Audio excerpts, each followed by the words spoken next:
안녕하세요. 오늘은 제가 작은 회사부터 큰 회사까지 모두 다녀본 경험으로 장점과 단점에 대해서 설명을 드릴게요. 우선 중소기업 같은 경우에는 빠른 의사결정이 장점입니다. 대표님한테 찾아가서 이렇게 해도 될까요? 했을 때 대표님이 그냥 하세요 하면 모든 일이 정말 빨리빨리 진행이 돼요. 그리고 유연한 대응입니다.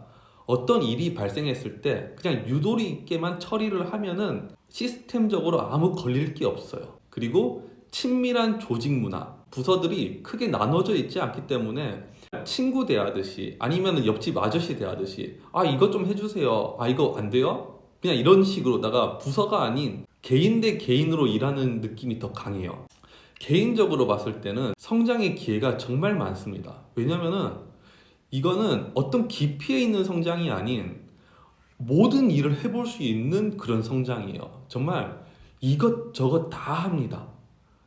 사람이 적은 만큼 이 회사가 굴러가려면은 업무들의 그 범위가 정말 넓어야 돼요. 어떻게 보면 단점일 수 있지만은 제 개인적으로 생각했을 때 장점이라고 생각해서 말씀드리는 거고요.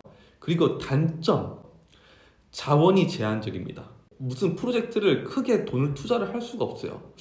이거 해도 될까요? 했을 때, 이거 돈이 너무 많이 드는 거 아니야? 하면서 진행을 못하는 경우들이 많아요. 그리고 노동 조건이랑 복지가 많이 부족합니다. 작은 회사들은 그 사람을 관리를 해줘야 되는 인사팀이 조직적이지가 않아요. 업무 환경이라든지 복지에 대해서는 회사가 크게 생각을 하지 않습니다. 크게 생각을 하지 않기 때문에 그만큼 부족한 거예요. 스스로 찾아 먹어야 되는 것이 중소기업입니다. 그리고 고용 안정성이 많이 좀 낮은 편이지요. 이 회사의 대표님조차도 자기도 미래를 모르기 때문에 어떻게 해서든 빨리 회사를 키워서 엑시트를 하고 싶어 하는 대표님도 많습니다. 그렇기 때문에 고용에 대한 안정성은 높지가 않아요. 그리고 급여 기준이 없습니다. 그냥 이 대표님이 많이 주고 싶은 친구한테는 돈을 많이 주고 싸게 쓰고 싶은 친구한테는 싸게 쓰는 것이 중소기업이기 때문에 회사를 다니면서 대표님이랑 계속 급여에 대한 얘기를 하고 내가 급여에 대해서 내가 쟁취를 해야 됩니다. 그렇지 않으면은 이 쟁취를 하지 않으면은 어떤 사람들은 몇 년째 신입 같은 연봉을 받으면서 다니는 사람들이 있어요. 하지만 내가 능력을 올려서 내가 없으면 안 되는 존재라는 걸 어필을 한다면은 중소기업에서도 높은 급여를 받을 수 있습니다. 이제 중견기업과 대기업에 대해서 제가 장점을 말씀을 드리면은 대기업은 방금 말씀드렸던 거와 반대로 고용 안정성이 높습니다. 우선은 회사에 자본을 가지고 있기 때문에 대표가 엑시트를 하는 구조가 아니에요. 그리고 중견기업과 대기업 급여가 높다는 건 다들 알고 있는 거고 경직된 조직에서 이제 전산화가 이루어집니다. 어떻게 보면은 시스템화가 되어 있는 게 장점이라고 보시면 돼요. 이제 단점으로 넘어가면은 이제 내부적인 경쟁이 치열해집니다. 사례에 사람이 많지만은 이 결국에는 도달하는 곳에 이 자리는 몇 개 없어요. 그렇기 때문에 시간이 지날수록 경쟁을 하면서 누가 이 자리에 올라가냐, 이 내부 경쟁이 치열해집니다. 그리고 느린 의사결정. 시스템이 생긴 만큼 내가 결제를 올리고 이 결제를 누군가가 합의를 하고 누군가가 결제를 해야 이 프로젝트가 진행이 돼요.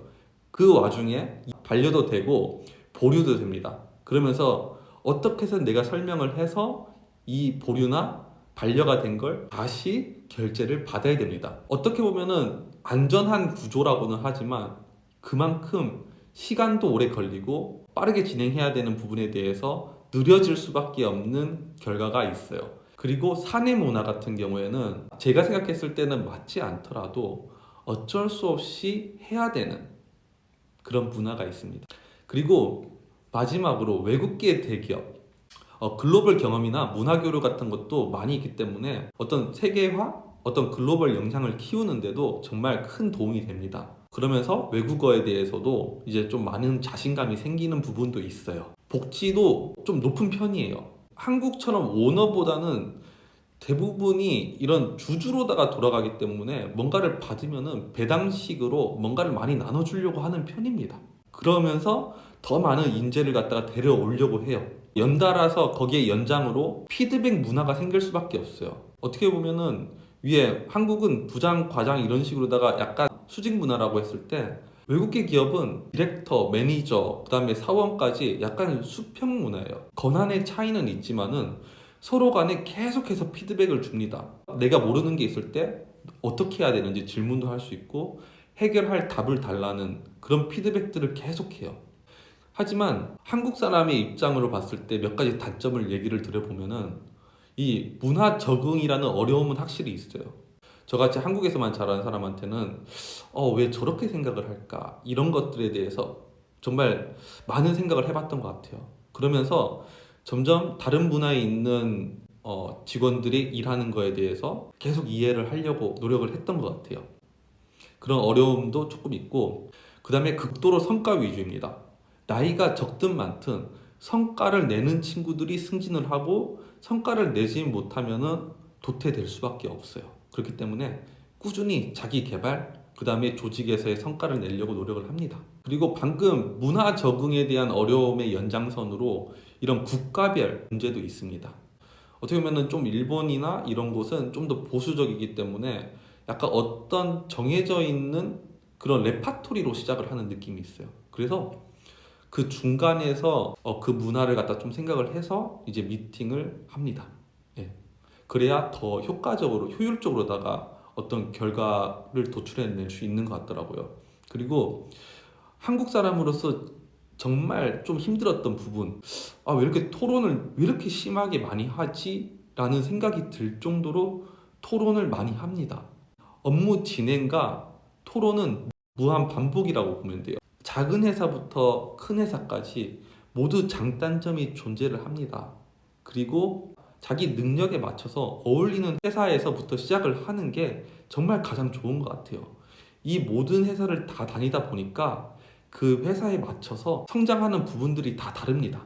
그렇기 때문에 결국에는 내가 원하는 곳에 들어가서 내가 그 일을 어떤 식으로다가 하는 걸 좋아하느냐, 나만의 스타일을 만들어낼 수 있는 곳까지 계속 도전을 하는 게 중요한 것 같습니다. 내가 또 다른 업무 스타일을 하고 싶다고 했을 때 그 회사를 찾아다니는 시대가 된 것 같아요. 계속 어느 한 회사에 들어가서 내가 이 회사만을 계속 다니면서 이렇게만 하겠다는 약간 옛날 사고 방식인 것 같습니다.